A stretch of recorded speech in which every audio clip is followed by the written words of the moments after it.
Ashama harkafuuni kabajamtoota daawwattoota keenya EOTC afaan Oromoorraa oduu sa'aatii kanaaf qindeeffanne kan simbiraan geenyu ta'a. Oduu sinitti muun haga xumuraatti isin waliin turtii kan taasisu an Kennaa Darajjeeti. Turtiin keessan haga xumuraatti nu waliin haa ta'u. Mana Kiristaanaa Ortodoks Tawaahidoo Itoophiyaa waajjira mana lubummaa waliigalaa teessoo Paatriyaarkii irraa hundeessaa fi hojii geggeessaan olaanaa televezyiinii EBS obbo Amaan Fissaatsiyoon du'aan addunyaa kanarraa boqochuu ilaalchisee ibsi gaddaa kenname. Yaa lubbuu koo gara boqonnaa keetti deebi'i. Waaqayyo waan gaarii siif godheeraatii. Faaruu 116 irratti manni Kiristaanaa Ortodoks Tawaahidoo Itoophiyaa waajjira mana lubummaa waliigalaa teessoo Paatriyaarkii boqochuu hundeessaa fi hojii geggeessaa olaanaa televezyiinii EBS kan ta'an obbo Amaan Fissaatsiyoon gadda itti dhagahame ibsite. Obbo Amaan Fissaatsiyoon manni Kiristaanaa Ortodoks Tawaahidoo Itoophiyaa tajaajila lallaba wangeelaa ishee gama televezyiinii EBS'n qaqqabsiisuu akka dandeessuuf waggoota darbaniif yeroo qilleensaa bilisaa eeyyamuun mana Kiristaanaaf oolmaa guddaa nama oolan obboleessa gaarii turan. Kana waan ta'eef qulqulleettiin manni Kiristaanaa keenya boqonnaa obboleessa keenya Amaan Fissaatsiyooniin gadda cimaa isheetti dhagahame irra deebi'uun ibsachaa maatiiwwan firootanii fi hiriyyootan isaaf akkasumas hojjettoota EBS hundumaaf Waaqayyo jajjabina akka kennuuf jecha lubbuu isaanii qajeeltota Abrahaamii fi Yaaqoob cinaa akka boqochiisu kadhannaa ishee yeroo hundumaa ta'uun ni ibsiti. Eebbifamoo Abbaa Saawuroos mana Kiristaanaa Ortodoks Tawaahidoo Itoophiyaatti hojii geggeessaa olaanaa mana lubummaa waliigalaa teessoo Paatriyaarkii hangafa Phaaphaasii biyyoota lallaba Shawaa Kibba Lixaa fi magaalaa Shaggar. Leenjiin yaa'ii sabakaa biyyaalessaa bara 2018 hojjettoota bulchiinsaa fi lallabdoota wangeelaa biyya lallaba Shaggariif mana lubummaa waliigalaa teessoo Paatriyaarkiitti kenname. Abdii Milkeessaa qindeeffatee jira. Mana Kiristaanaa Ortodoks Tawaahidoo Itoophiyaa waajjira mana lubummaa waliigalaa teessoo Paatriyaarkiitti biyyoota lallaba hundaaf leenjiin akka kennamu qajeelfama darbe hordofee leenjiin yaa'ii sabakaa biyyaalessaa hojjettoota bulchiinsaa fi lallabdoota wangeelaa biyya lallaba Shaggariif bakka eebbifamoo Abuna Saawuroos hojii gaggeessaa mana lubummaa waliigalaa teessoo Paatriyaarkii hangafa Phaaphaasii biyyoota lallaba Shawaa Kibba Lixaa fi magaalaa Shaggar eebbifamoo Abuna Maarqos hangafa Phaaphaasii hoogganaa kutaa lallaba wangeelaa fi qajeelcha ergama duukaa bu'ummaa argamanitti waaree duraa fi waaree boodaan bakka lamatti qoodamuun kennameera. Leenjii kana irrattis eebbifamoo Abuna Maarqos ergaa dabarsaniin gara leenjii sabakaa gubaa'ee kanatti yeroo deemtan ogummaa qabaattanii yeroo waliin deemuu isin barbaachisa jedhaniiru. Akkasumas eebbifamoo Abuna Saawuroos leenjiin kun duraa kaasee adeemsifamaa kan turee fi baranas qajeelfama addaan gaggeeffamaa jira. Bu'uurri keenya inni guddaa qaalaa waadiidha. Kana qajeelfama godhannee deemnaan wanti nu rakkisu hin jiru. Akkanatti wal arginee mari'achuun keenya seera ittiin bulmaata mana Kiristaanaa beekuuf nu gargaara jechuun ergaa isaanii dabarsaniiru. Leenjiin kunis yaadolee ijoo ijaarsa sabakaa gubaa'ee fi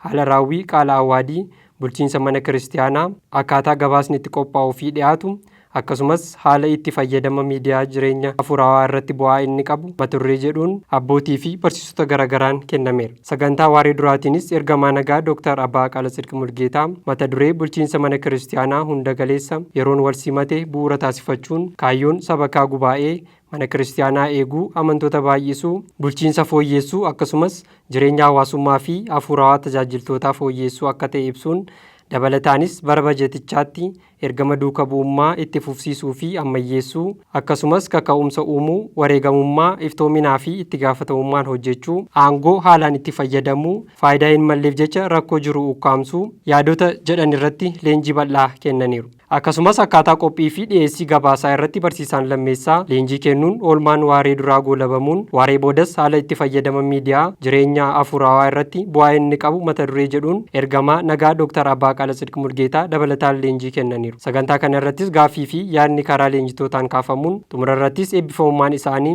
seera qaalaa waadii mana Kiristaanaa kabajnee waliin hojjechuu qabna. Hundumtuu gahee mataa isaatiin hojjechuutu irraa eegama jechuun gaaffilee ka'aniif deebii kennuun kadhannaa isaaniitiin leenjichi goolabameera. Eebbifamoo Abuna Saawuroos tajaajiltoonni tajaajilaaf kan waamaman qajeelummaa fi ciminaan akka tajaajilaniifidha jedhan. eebbifamoo Abuna Saawuroos laga xaafoo maskaaba qidduusaan Abuna Kiiroosii fi ho'ata gannat qulqulleettii kidaana miratitti imala duukaa bu'ummaa taasisan. Hojii geggeessaa olaanoo mana lubummaa waliigalaa teessoo paatriyaarikii hangafa Phaaphaasii biyyoota lallaba Shawaa Kibba Lixaa fi magaalaa Shaggar eebbifamoo Abuna Saawuroos biyya lallaba magaalaa Shaggar kutaa magaalaa laga xaafoo fi laga daadhiitti kan argamu laga xaafoo maskaaba qidduusaan Abuna Kiiroosii fi ho'ata gannat qulqulleettii kidaana mirat daawwataniiru. Eebbifamummaan isaanii dabrichatti argamuun daawwannaa hojii taasisaniin mana kiristaanichaatti dameewwan hafuuraa fi bulchiinsaa irratti kan xiyyeeffate taateewwan ijoo sadii gaggeeffameera. Tokkoffaa cuunfaa leenjii ijaarsa dandeettii, lammaffaa sagantaa beekamtii fi galateeffannaa, sadaffaa ijaarsa gamoo ilaaluu fi qajeelfama kennu. Xumurarrattis bulchaan dabrichaa fi miseensonni yaa'ii sabakaa eebbifamummaa isaaniirraa qajeelfama isaaniif kenname irratti hundaa'uun saffisa ijaarsa kanaa fi cimina bulchiinsa dhaabbatichaaf kutannoodhaan hojjechuuf waadaa galaniiru. Gabaasni kan biyya lallabichaati. Eebbifamoon Abuna Hiriyaaqoos barattoota mana barumsaa bultii addaa Abinnat Hoosaayinaatti barumsa Abinnat barachaa turan 26 aangoo lubummaa kennan.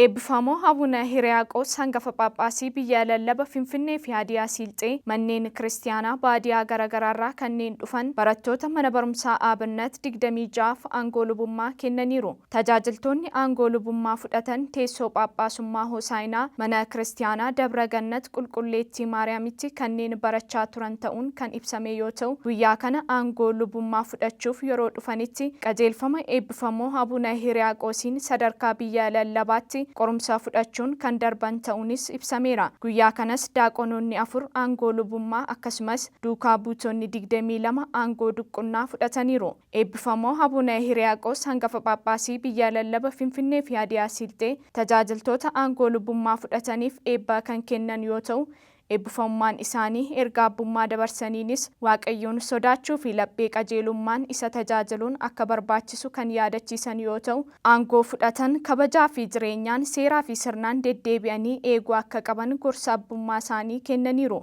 Barattoonni Abinnat kunneen waggaa 2 barachaa kan turan ta'uunis ibsameera.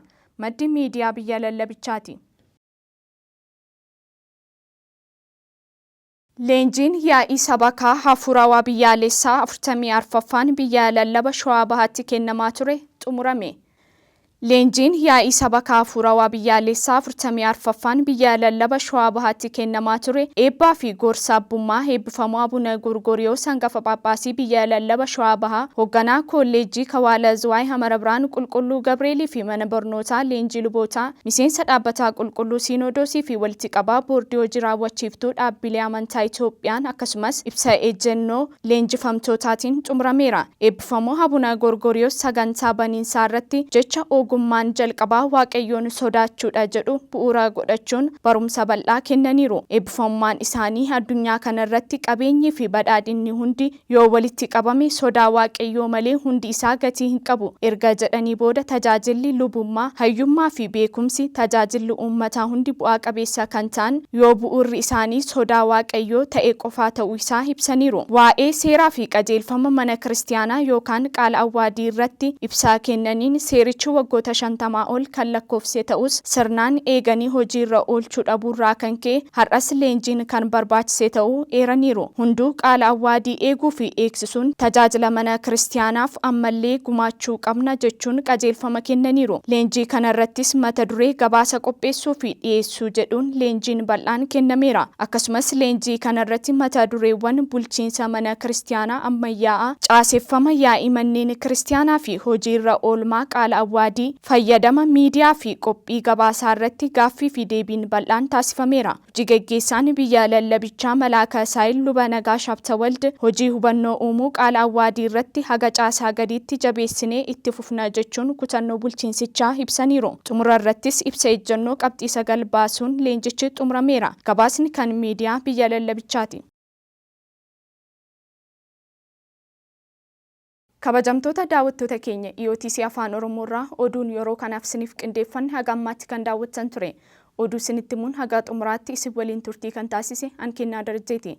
Qophiilee EOTC Afaan Oromoo afaan biroo waliin yeroo gaarii.